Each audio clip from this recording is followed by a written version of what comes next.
الحمد لله نحمده ونستعينه ونستغفره ونؤمن به ونتوكل عليه ونعوذ بالله من شرور أنفسنا ومن سيئات أعمالنا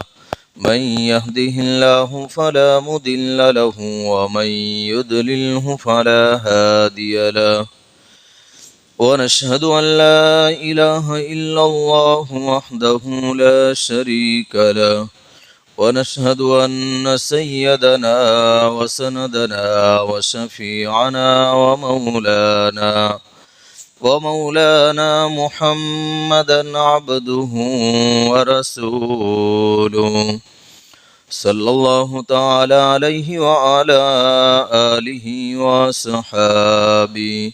وبارك وسلم تسليما كثيرا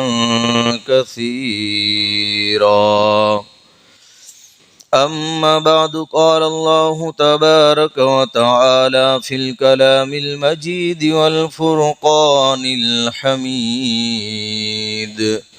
فأعوذ بالله من الشيطان الرجيم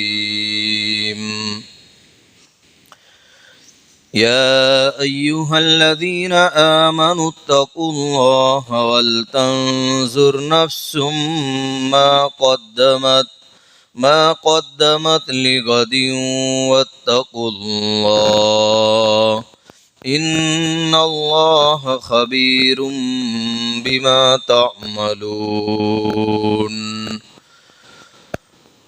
صدق الله العظيم.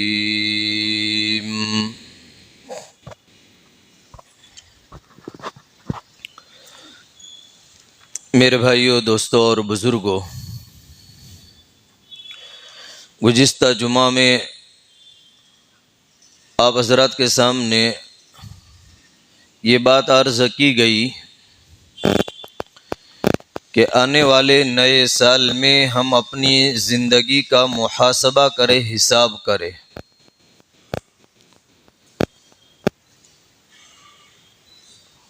اور جو سال گزر گیا، اس سال کے اندر ہم سے کتنی غفلت اور کوتاہی ہوئی، اور کتنی ہمارے ایمان میں اور اعمال میں اور عبادت میں اور عقائد میں اور توحید میں اللہ سے تعلق میں کتنی ترقی ہوئی۔ یہ ہے محاسبہ، حساب، اور یہ ہر ایمان والے کے لیے ضروری ہے کہ میری ترقی ہو رہی ہے یا میری تنزلی ہو رہی ہے، کہ میں دین کے اعتبار سے آگے بڑھ رہا ہوں یا دین کے اعتبار سے میں پیچھے جا رہا ہوں۔ اور جب حساب نہیں ہوگا تو پھر آدمی گناہوں کے دلدل میں پھنستا چلا جائے گا، اور آخرکار آدمی کو پتہ بھی نہیں چلے گا کہ میں دین سے کتنا دور ہو گیا ہوں، میں کتنا اللہ کو ناراض کرنے والا بن گیا ہوں، اور مجھ سے کتنے گناہ والے اعمال ہو رہے ہیں۔ اس لیے یہ جو ہماری زندگی ہے، یہ زندگی بڑی قیمتی زندگی ہے۔ جیسے ابھی 2025 ختم ہوا،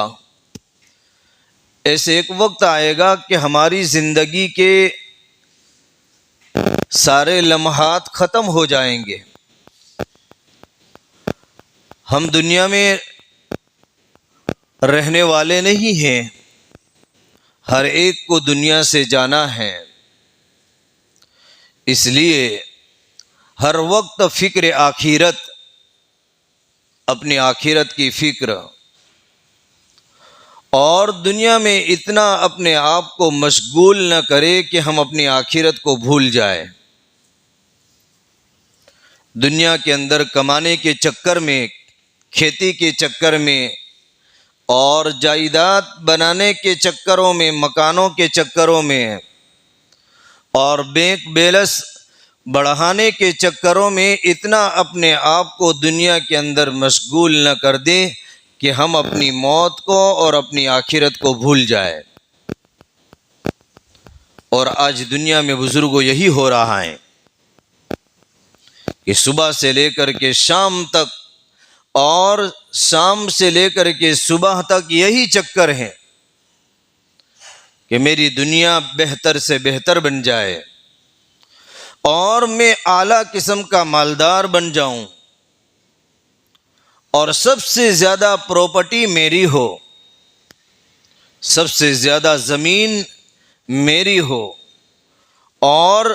اعلیٰ سے اعلیٰ اور اونچا سے اونچا مکان میرا ہو۔ مکان اور دکان اور کھیتی اور بینک بیلنس اور جائیداد کے بڑھانے کے چکر میں آدمی آخرت سے ایسا غافل ہو جاتا ہے کہ پھر دنیا کے سوا اور کوئی چیز سمجھ میں نہیں آتی ہے کہ میں دنیا میں رہتے ہوئے اللہ کو کتنا ناراض کر رہا ہوں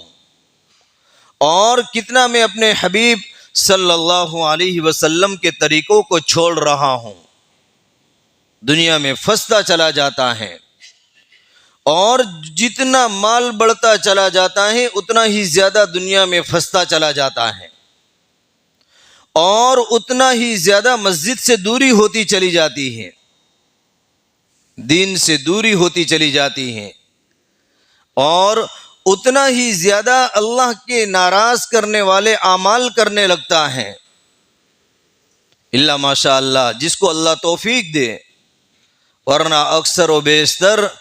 جہاں پر مال بڑھتا ہے، جہاں پر جائیداد بڑھتی ہیں، بینک بیلنس بڑھتا ہے، وہاں پر نافرمانیاں بھی بڑھتی چلی جاتی ہیں اور گناہ بھی بڑھتے چلے جاتے ہیں اور ہر وقت یہی دھن کہ اتنا ہے اتنا ہو جائے، اب وہاں تک پہنچ گئے تو کہ پھر اس سے اتنا ہو جائے، وہاں پہنچ گئے تو کہ اس سے اتنا ہو جائے، اور دنیا کے اندر دنیا کماتے کماتے آدمی کا پیٹ نہیں بھرتا ہے، یہاں تک کہ قبر کے اندر چلا جاتا ہے اور آدمی دنیا سے رخصت ہو جاتا ہے۔ اس لیے یہ عقل مندی نہیں ہے۔ بہت سی مرتبہ آدمی دنیا میں اتنا مگن ہو جاتا ہے اور دنیا کمانے کے چکر کے اندر دنیا داری میں ایسا پھنس جاتا ہے، وہ اللہ کو تو ناراض کرتا ہے، نبی علیہ السلام کو تو ناراض کرتا ہے، وہ اپنے گھر کو بھی بھول جاتا ہے، اپنے گھر کو بھی بھول جاتا ہے، اپنی اولاد کو بھی بھول جاتا ہے، ان کے پاس میں سلام کرنے تک کا وقت نہیں ہوتا ہے کہ میں سلام کروں، تھوڑی دیر 2 منٹ کے لیے بیٹھ کر کے خیر خیریت پوچھوں، ان کو کسی کے میت میں بیٹھنے جانے کے لیے وقت نہیں ہوتا ہے، کسی بیمار کی عیادت کے لیے ان کے پاس میں وقت نہیں ہوتا ہے، اور مسجد میں آنا تو پھر دور کی بات رہی کہ دنیا کے اندر آدمی دنیا اس لیے کماتا ہے کہ مجھے راحت ملے، مجھے سکون ملے، میرے پاس میں ٹائم بچے کہ میں مسجد کو دوں، میرے پاس میں وقت بچے کہ میں غریبوں کی خدمت کروں۔ دنیا اس لیے کماتا ہے کہ میں عافیت کے ساتھ کے اندر اپنے گھر میں رہوں، لیکن یہاں پر تو اس کا برعکس اور الٹا یہ ہو گیا کہ آدمی دنیا کماتے کماتے ایسا دنیا کے دھندوں میں مشغول ہو جاتا ہے کہ اپنی بیوی سے بات کرنے کے لیے اس کے پاس میں ٹائم نہیں ہے، اپنے بچوں سے بات کرنے کے لیے اس کے پاس میں ٹائم نہیں ہے، اپنے رشتہ داروں سے بات کرنے کے لیے اور ان کے پاس میں بیٹھنے کے لیے وقت نہیں ہے، حالانکہ یہ دنیاوی زندگی کھیل اور تماشا ہے، کھیل اور تماشا جس کو قرآن نے بیان فرمایا وَمَا هَذِهِ الْحَيَاةُ الدُّنْيَا إِلَّا لَهْوٌ وَلَعِبٌ وَإِنَّ الدَّارَ الْآخِرَةَ لَهِيَ الْحَيَوَانُ کہ دنیا کی زندگی یہ کھیل اور تماشا ہے اور آخرت کا گھر یہ ہمیشہ کا گھر ہے۔ اس لیے کہا گیا کہ اپنی زندگی کا حساب کرو کہ ہم کہاں جا رہے ہیں۔ کبھی تنہائی میں بیٹھ کر کے ایک ایمان والا مسلمان بیٹھ کر کے یہ سوچے، غور کرے کہ دنیا میں ہزاروں انسان آئے، ہمارے باپ دادا آئے، پر دادا آئے، ہمارے بھائی بہن آئے، کتنے کو ہم نے اپنے کندھوں کے اوپر اٹھا کر کے قبر کے حوالے کر دیا۔ کتنے لوگ تھے جو زمینوں کے مالک تھے، روپے پیسے کے مالک تھے، بینک بیلنس کے مالک تھے، آج ان کے نام کا دستاویز بھی نہیں ہے، آج ان کے نام کے اوپر پراپرٹی بھی نہیں ہے، ان کا نام بھی بدل لیا گیا، ان کے مالک کوئی اور ہو گئے، پیسوں کے، زمینوں کے، جائیداد کے، دکان کے، کھیتی کے، پراپرٹی کے دوسرے مالک ہو گئے۔ وہ بھی ہماری طریقے سے جیسے ہم کھا رہے ہیں، پی رہے ہیں، مزے لے رہے ہیں، زندگی گزار رہے ہیں۔ ایک زمانہ یہ تھا کہ وہ بھی اپنی زندگی گزارتے تھے، وہ بھی مکانوں کے مالک تھے، وہ بھی دکانوں کے مالک تھے، ان کے نام کے اوپر بھی بینک بیلنس تھا اور پراپرٹی تھی، لیکن کیا ہوا کہ وہ ایک دم سے ہمارے درمیان میں سے چل بسے، ایک دم سے چل بسے۔ کہ آدمی تنہائی میں بیٹھ کر کے غور کرے کہ جس دنیا کے لیے میں بھاگ رہا ہوں، جس دنیا کے لیے مجھے نماز پڑھنے کے لیے وقت نہیں ہے، اور جس دنیا کے لیے مجھے قرآن پڑھنے کے لیے وقت نہیں ہے، اور جس دنیا کے لیے مجھے اپنے بچوں کے حقوق ادا کرنے کا وقت نہیں ہے، اور جس دنیا کے لیے مجھے اپنی بیوی کے حق کو ادا کرنے کا وقت نہیں ہے، اور جس دنیا کے لیے میں اپنے رشتہ داروں سے ناطا توڑا ہوا ہوں، تعلقات کو توڑا ہوا ہوں، کیا یہ دنیا میری قبر میں اور میری آخرت کے اندر مجھے کام آئے گی؟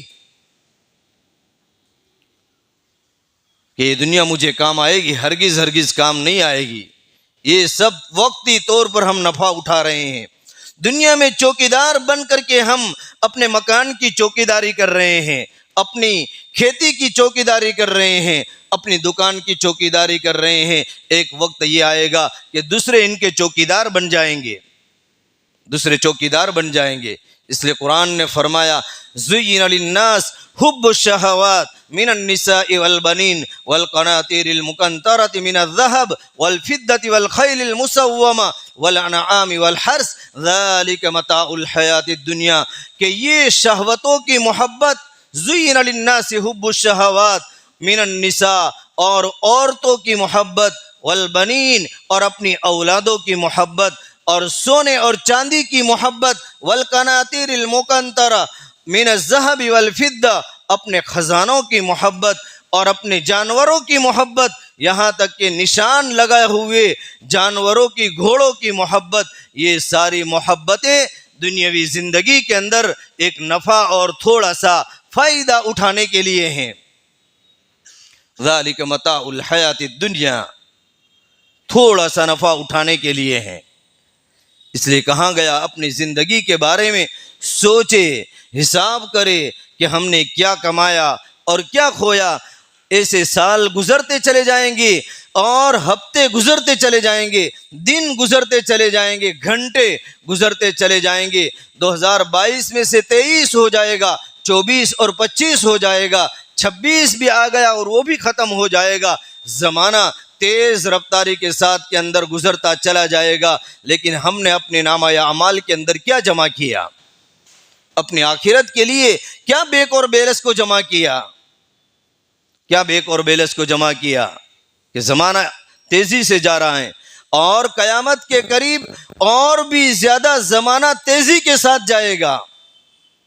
جیسے ابھی ہم کہہ رہے ہیں سال پورا ہو گیا، ابھی رجب گیا تھا، رجب آ گیا، ابھی 2 مہینے میں رمضان آ رہا ہے، ہفتے جمعہ کس طریقے سے آ رہا ہے پتہ نہیں چل رہا ہے۔ یہ قیامت کے قریب ہم جا رہے ہیں، اور بھی زیادہ زمانہ تیزی کے ساتھ چلا جائے گا، اور زمانے کے اندر، وقت کے اندر برکت نہیں رہے گی۔ یہ قیامت کے قریب یہ اس طریقے سے ہوگا، اور یہ قیامت کے قریب کی علامتوں میں سے ایک علامت ہے کہ تیز رفتاری کے ساتھ کے اندر زمانہ گزر رہا ہے۔ یہ رجب آ گیا، رجب المرجب، 2 مہینے میں رمضان آ جائے گا، پتہ نہیں چلے گا۔ اور یہ رجب کا مہینہ یہ ایک روحانی الارم ہے، الارم دینے کے لیے ہمیں یہ مہینہ آیا ہے کہ رجب کے مہینے کے ذریعے سے یہ ہمیں بیدار کیا جا رہا ہے کہ اب اپنی خواب غفلت میں سے بیدار ہو جاؤ. ابھی تک کا زمانہ گزر گیا. اب یہ الارم ہمیں یہ اطلاع دینے کے لیے آیا ہے کہ رمضان قریب آ رہا ہے. اس لیے ابھی سے رمضان کی تیاری کے اندر لگ جاؤ. رمضان کی تیاری کے اندر لگ جاؤ. اس لیے پیارے آقا علیہ الصلوۃ والسلام نے فرمایا اللہم بارک لنا فی رجب و شعبان وبلغنا رمضان، کہ اے اللہ ہمارے رجب اور شعبان کے اندر برکت عطا فرما اور ہمیں خیر و عافیت کے ساتھ میں رمضان المبارک کا مہینہ نصیب فرما. کہ خواب غفلت میں سے اب بیدار ہو جاؤ، اب جاگ جاؤ، اب کچھ کر لو. اس لیے کہ یہ غفلت کو دور کرنے کا زمانہ ہے. جیسے کہ بارش آتی ہے تو بارش کے آنے سے پہلے کاشتکار کھیڈوت اپنی زمین کو ہموار کرتا ہے، اپنی زمین کو صحیح کرتا ہے. اور بیج بونے کا وقت آتا ہے تو اس سے پہلے، بارش آنے سے پہلے ساری تیاری پہلے سے کر لیتا ہے اپنے بیج بونے کی، زمین کو صحیح کرنے کی. اور پھر جب بارش آتی ہے تو پھر اس بیج کو کما حقہ پانی کے ذریعے سے نفع ہوتا ہے. ایسے ہی رجب المرجب کا مہینہ یہ بیج بونے کا زمانہ ہے کہ یہ توبہ اور استغفار کا بیج بو دو، اللہ سے معافی مانگ لو اور اس کا بیج بو دو. اللہ سے معافی مانگ کر کے اپنی غفلت سے بیدار ہو جاؤ. اور پھر جب شعبان کا مہینہ آئے گا تو جیسے کہ بارش برسنے کا مہینہ ہے تو پھر شعبان کے مہینے کے اندر اطاعت اور عبادت کے ذریعے سے، اللہ کی فرما برداری کے ذریعے سے اللہ کو راضی کر لو. تو یہ بارش سے گویا کہ نفع اٹھایا، فائدہ اٹھایا. اور پھر جب رمضان کا مہینہ آئے گا تو یہ بیج بو دیا اور اس سے فائدہ اٹھا لیا. اب کھیتی پک گئی تو پھر رمضان کا مہینہ مغفرت کا مہینہ ہے، آگ سے آزادی کا مہینہ ہے. تو یہ کھیتی کے کاٹنے کا اور نفع حاصل کرنے کا گویا کے مہینہ ہے کہ رمضان کا مہینہ یہ کھیتی سے فائدہ اٹھانے کا مہینہ ہے. ایسے ہی یہ مغفرت اور آگ سے آزادی سے اپنے آپ کو بچانے کا اور فائدہ اٹھانے کا مہینہ ہے. اس لیے بزرگوں، یہ جو نیا سال ہمارے درمیان میں آ گیا ہے، ہمارا عزم و ارادہ ہو کہ ہم اپنی آخرت کے لیے کچھ کریں. کہ آج تک کی زندگی ہم نے گناہوں کے اندر گزاری، نافرمانی کے اندر گزاری، اور ہم نے عبادتوں کے اندر غفلتیں کی، معاملات کے اندر غفلتیں کی، اور اسی طریقے سے ہم نے لوگوں کے حق کو ضائع کیا ہے اور اس کے اندر ہم نے حق ادا کرنے میں غفلت کی ہے. اب کے یہ مہینے اور اب کی یہ زندگی ہماری ایمان والی، دین والی، فکر آخرت والی کیسے گزرے، یہ ہر ایک ایمان والے کی فکر ہو. دنیا اصل نہیں ہے، دنیا کمانا منع نہیں ہے، لیکن دنیا سے دل لگانا منع ہے. دنیا کمائے، اپنے بچوں کے لیے ہم مزدوری کریں، محنت کریں، یہ بھی عبادت ہے. حلال روزی کمائے، یہ بھی ایک عبادت ہے اور فریضہ ہے. لیکن حلال روزی کمانے کے اندر اور مزدوری اور محنت کے اندر، کوشش کے اندر اتنا اپنے آپ کو ملوث کر دے کہ ہم اپنے اللہ کو بھول جائے اور اپنے نبی کو بھول جائے اور اللہ کے دین کو بھول جائے اور اسی کے اندر مست ہو جائے، تو یہ کوئی عقل مندی کی بات نہیں ہے. یہ تو ایسا ہے کہ ہم نے دنیا کمانے کے چکر کے اندر اپنے آپ کو دنیا کے اندر ڈبا دیا اور دنیا کو اپنے دلوں کے اندر جگہ دے دی، اپنے دلوں کے اندر داخل کر دیا. اس لیے مولانا رومی رحمۃ اللہ علیہ نے بہترین مثال دی ہے کہ جیسے جہاز ہوتا ہے، کشتی ہوتی ہے، آگ بوٹ جو ہم کہتے ہیں، جو سمندر کے اندر چلتی ہیں. اگر وہ سمندر کے اندر پانی کے اوپر چلتی رہے گی تب تو وہ صحیح سلامت چلتی رہے گی، اس کے اندر جو مال ہوگا وہ بھی حفاظت سے رہے گا، اس میں سوار ہونے والے لوگ بھی سلامتی کے ساتھ کے اندر رہیں گے. لیکن جس وقت وہ سمندر کا پانی کشتی کے اندر داخل ہو جائے گا، آگ بوٹ کے اندر وہ پانی داخل ہو جائے گا تو پھر وہ کشتی کو ڈبو دے گی، اس میں سوار ہونے والے بھی ڈوب جائیں گے، مال بھی ہلاک ہو جائے گی اور جان بھی ہلاک ہوگی. اسی طریقے سے دنیا کی مثال ہے کہ دنیا اس طریقے سے کہ جیسے کہ پانی ہے کہ وہ نیچے رہنا چاہیے، آگ بوٹ جو ہے وہ دین ہے کہ دین اوپر رہنا چاہیے. اگر دنیا آگ بوٹ کے اندر داخل ہو گئی، پانی آگ بوٹ کے اندر داخل ہو گیا تو پھر بوٹ سلامت نہیں رہ سکتی ہیں۔ ایسے ہی دنیا میں ہم کھائے پیے اور حلال روزی کمائے، لیکن دنیا دین کے اوپر مقدم نہ ہو، آگے نہ ہو کہ ہم اپنے اللہ کو بھول جائے اور نبی علیہ السلام کو بھول جائے۔ اپنی موت کے بارے میں سوچے، اپنی آخرت کے بارے میں سوچے کہ مجھے مر کر کے آخرت کے اندر جانا ہے، حساب دینا ہے، اور یہ مال اور اولاد دنیاوی زندگی کی ایک زینت ہے۔ المال والبنون زینت الحیات الدنیا والباقیات الصالحات، اور باقی رہنے والی جو چیز ہیں وہ نیک اعمال ہیں۔ مال اور اولاد یہ سب دنیاوی زندگی کی ایک زینت ہے، اور قرآن میں اللہ نے فرمایا اے ایمان والو یا ایھا الذین آمنوا ما لکم اذا قیل لکم انفروا فی سبیل اللہ ثاقلتم الی الارض، کہ جب تمہیں راہ خدا میں نکلنے کو کہا جا رہا ہے تو تم زمین میں دبے چلے جاتے ہو، دنیا کی محبت تمہیں رکاوٹ بن رہی ہے۔ ارادیتم بالحیات الدنیا من الآخرہ، کیا تم دنیا کی زندگی سے آخرت کی زندگی کے مقابلے میں راضی اور خوش ہو گئے؟ فما متاع الحیات الدنیا فی الآخرۃ الا قلیل، اور آخرت کی زندگی فما متاع الحیات الدنیا فی الآخرۃ الا قلیل، آخرت کی زندگی کے مقابلے میں دنیا کی زندگی بہت تھوڑی ہے۔ اور آج دنیا میں جتنے جرائم ہو رہے ہیں اور جتنے بھی گناہ ہو رہے ہیں یہ اسی وجہ سے ہو رہے ہیں کہ دنیا کی محبت، لوگ مال کی وجہ سے ایک دوسرے کا خون خرابہ کر رہے ہیں، اور اسی مال کی وجہ سے ایک دوسرے پر ظلم کر رہے ہیں، اور اسی مال کی وجہ سے چوری کر رہے ہیں، اور اسی مال کی وجہ سے آدمی جوا کھیلتا ہے، اور اسی مال کی وجہ سے نہ جانے آدمی دنیا میں کیسے کیسے جرائم کے اندر، شراب نوشی کے اندر، نشہ کی خرید و فروخت کے اندر، بیچنے کے اندر، الگ الگ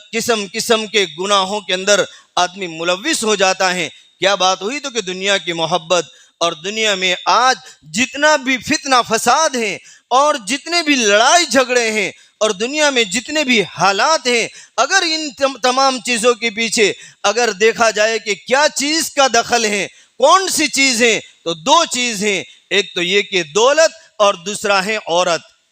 یہ دو چیزوں کی وجہ سے آج دنیا میں یہ سارا بگاڑ چل رہا ہے۔ دنیا کی محبت اور عورتوں کی محبت، اس کی وجہ سے آج دنیا میں فتنہ فساد ہو رہا ہے۔ حالانکہ دنیا کی یہ ساری محبت ایک دن فنا ہو جائے گی اور ساری چیزیں ختم ہو جائے گی۔ کل من علیہا فان ویبقى وجہ ربک ذو الجلال والاکرام فبأی آلاء ربکما تکذبان۔ ساری چیزوں کو فنا ہونا ہے، اس لیے ہم بزرگوں اور دوستوں اپنے آخرت کی فکر کرے، اپنی موت کی تیاری کرے اور اپنی زندگی کا محاسبہ کرے۔ اللہ تبارک و تعالیٰ سے ہم دعا کرے، اللہ تعالیٰ ہم سب کو کہی سنی باتوں پر عمل کی توفیق عطا فرمائے۔